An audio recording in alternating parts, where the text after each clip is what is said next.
Welcome to the news at 10 on NTA News 24. We are reaching you live from Abuja. I am Mina Daniels. The headlines. Long-awaited Abuja Metro line comes to life as President Tinubu inaugurates the project in commemoration of his 1 year in office. I heard you saying 2 months free ride. I appeal to you to make it till the end of the year. Nigeria marks another historic moment, returns to old national anthem. The National Assembly is thankful for the partnership that has existed within the last 1 year. Correspondent takes a look at government's efforts to ensure food security.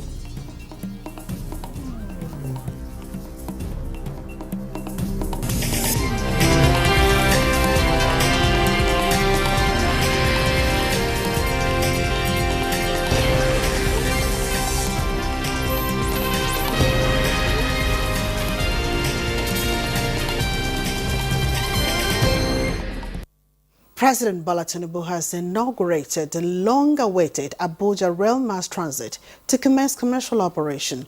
The just completed inherited project was inaugurated as part of activities marking the first anniversary of the present administration. State House correspondent Musbah Dan Wahab has details of the report. The dream started in 2007.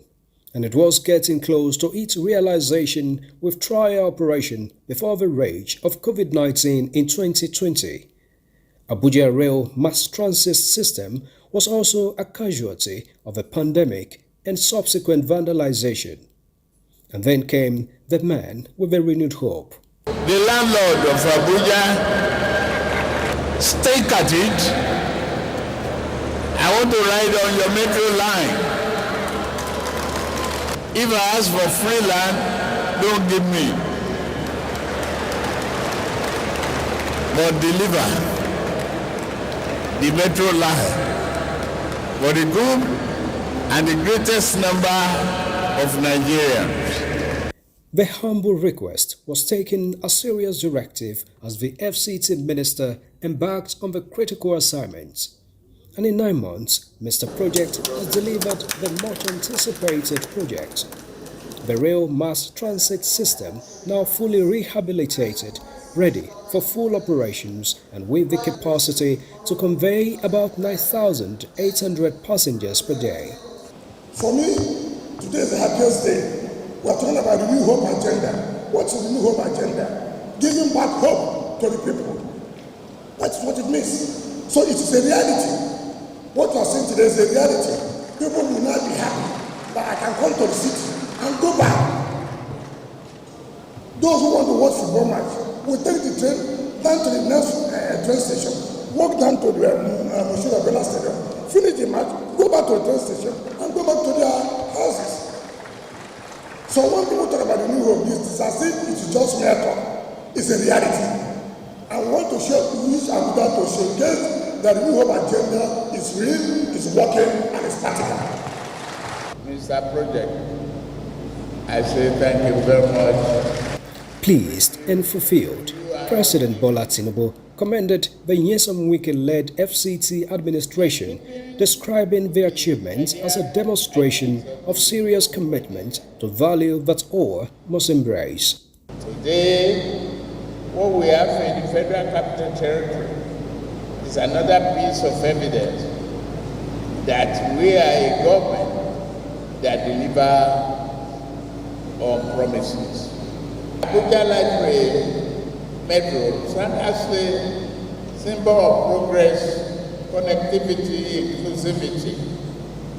It signifies our determination to modernize our transportation infrastructure, reduce traffic congestions, and enhance accessibility to all residents, be visitors within and outside Abuja. And for the residents within and around the city, here's another large yes from the government. Our dear landlords and esteemed, I heard you saying 2 months free ride. I appeal to you to make it till the end of the year. And it was time for the president to take his dreamed ride on the train. With his lieutenants, National Assembly leaders and cabinet members, he relished the moment of about 30-minute ride from the Central Business District and all the way to the Nnamdi Azikiwe International Airport. We are now at Airport Station. Please get ready to alight on President. With Mr. Project in charge, backed by the renewed Hope Crusader, residents may just expect more infrastructure development in the capital territory. In Abuja, Musbah and Wahab, NTA News. A joint sitting of the National Assembly hosted President Bola Ahmed Tinubu for an extraordinary event. The visit marks a moment in Nigeria's history as it ushers the revert to the nation's anthem at independence. National Assembly correspondent Lami Ali reports.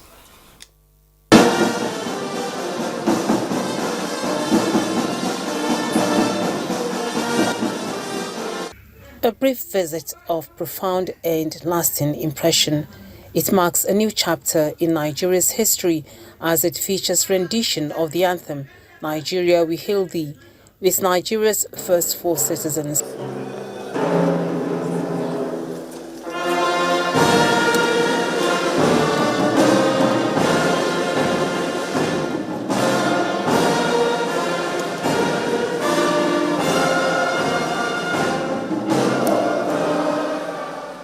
Out of honor and respect for the National Assembly, you said you must pass through the National Assembly on your first anniversary in office.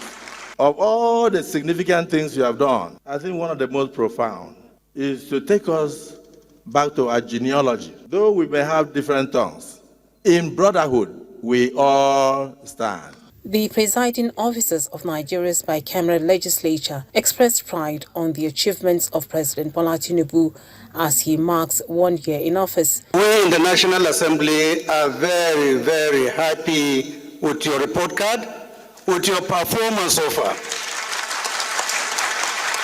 The National Assembly is thankful for the partnership that has existed within the last 1 year between you and us here.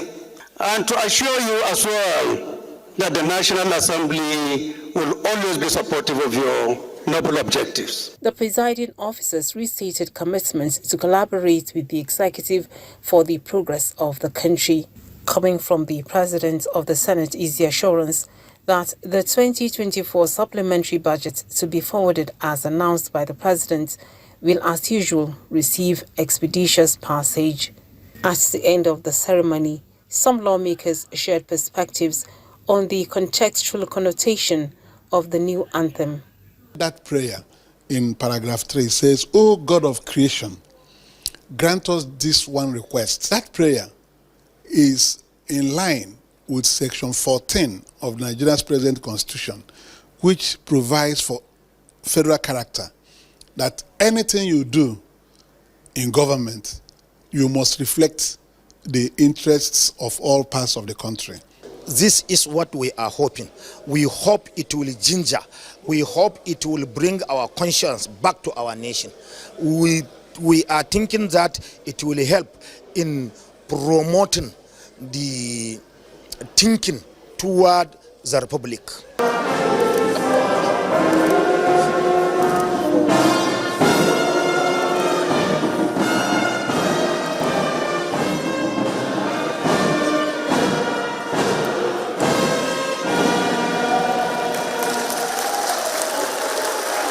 From the National Assembly, Lami Ali, NTA News.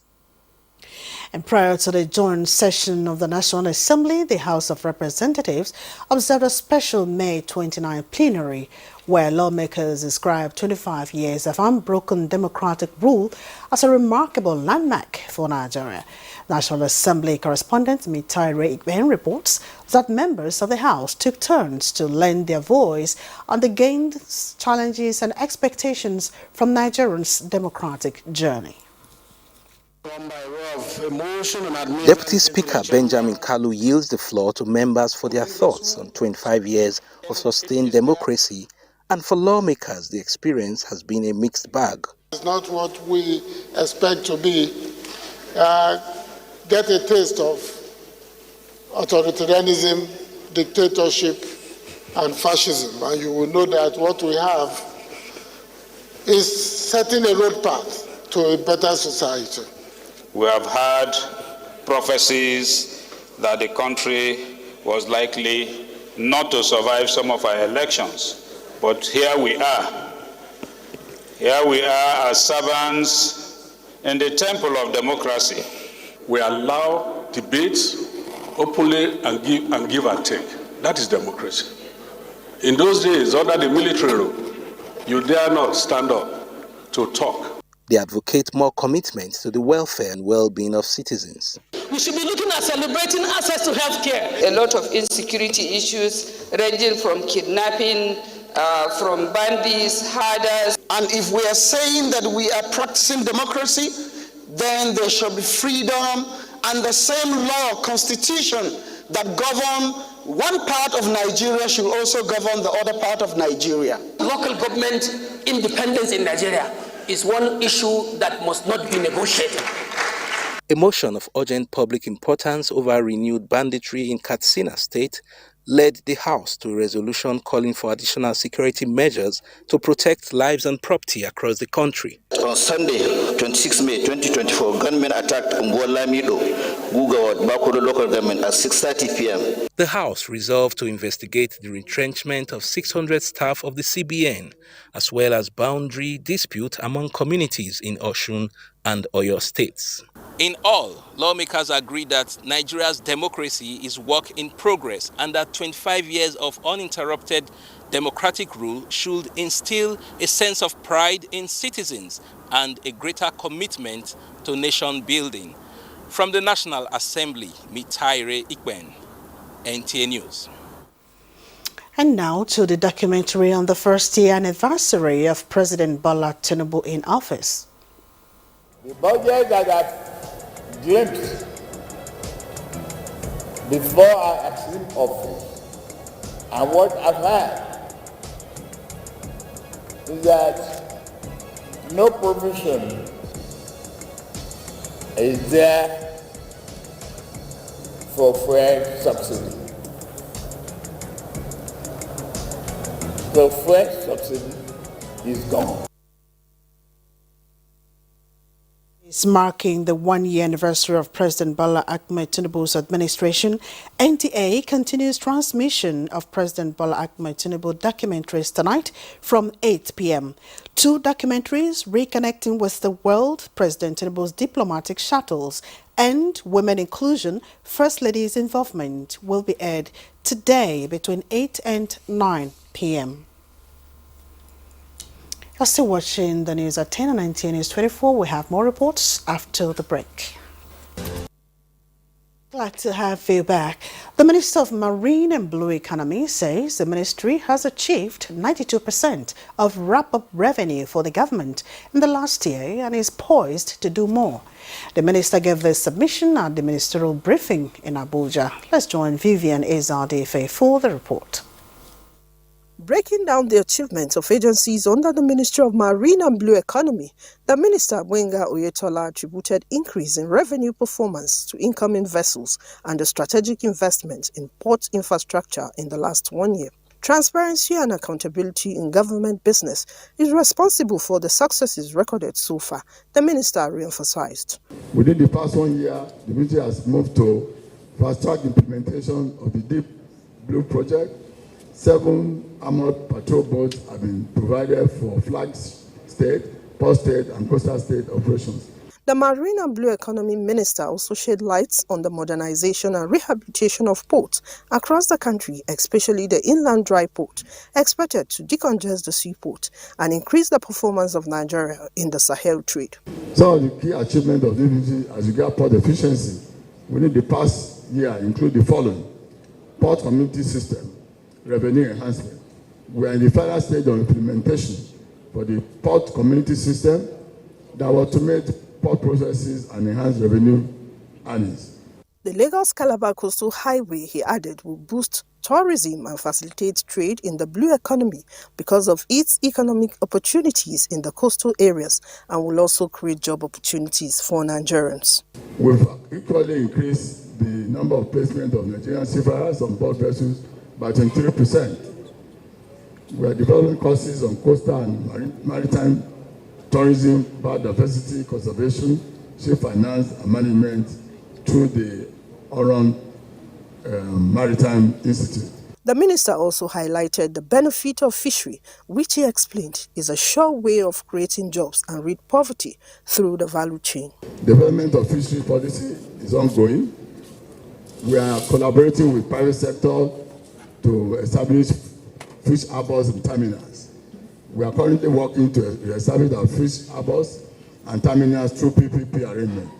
Procurement and deployment of technology at the seaport, such as scanners, he explained, will fast-track rapid development and ease congestion at the seaport, and as well as reduce the number of security agencies at the port. In Abuja, Vivian Ezadife, NTA News. And for the past 365 days, the federal government has been implementing policies and programs aimed at upscaling the country's national food security and food production towards eradicating hunger and malnutrition, as well as making the country food secured. Investigation reveals that the government food security drive has been impacting positively on the social and economic well-being of the country, as well as that of the smallholder farmers. Let's now join Musa Baba Ali for the details. President Bola Tinubu took the mantle of leadership of Nigeria at the time there was a global food crisis. Nigeria was not exempted from the food crisis occasioned by drop in yields as a result of climate change, communal clashes, and scarcity and high cost of inputs. We were unfortunate, we also suffered COVID and floodings in succession from 2022-2023. The administration identified these challenges and declared a state of emergency on food security. So this administration of President Bola Ahmed Tinubu deserves commendation because it recognized that there was a problem, and it immediately declared an emergency on food security, and also went ahead to refocus the Ministry of Agriculture from Federal Ministry of Agriculture and Rural Development to Federal Ministry of Agriculture and Food Security. The government introduced special intervention in crop production in 2023. Farmers were given fertilizer and chemicals at 80% discount to produce rice, maize, and sorghum. 61,000 farmers benefited from the initiative. The current policy of the government now of Bola Ahmed Tinubu is support to farmers so that there is going to increase production of food, because of the apparent national food security, food and nutrition security. So this is in line with the policy of the government, and this is also one of the objectives of the project. During the dry season, government procured improved wheat seeds and distributed it to farmers in 15 states. The initiative has created wealth among farmers and injected 309 billion naira to the economy. Ibrahim and Adamu were among the 250,000 farmers that benefited from the wheat farming. First one, they give me seed. The second one, they give me fertilizer and the chemical. That means herbicided. Agriculture has become a way of life, has become a way of livelihood for earning, for survival.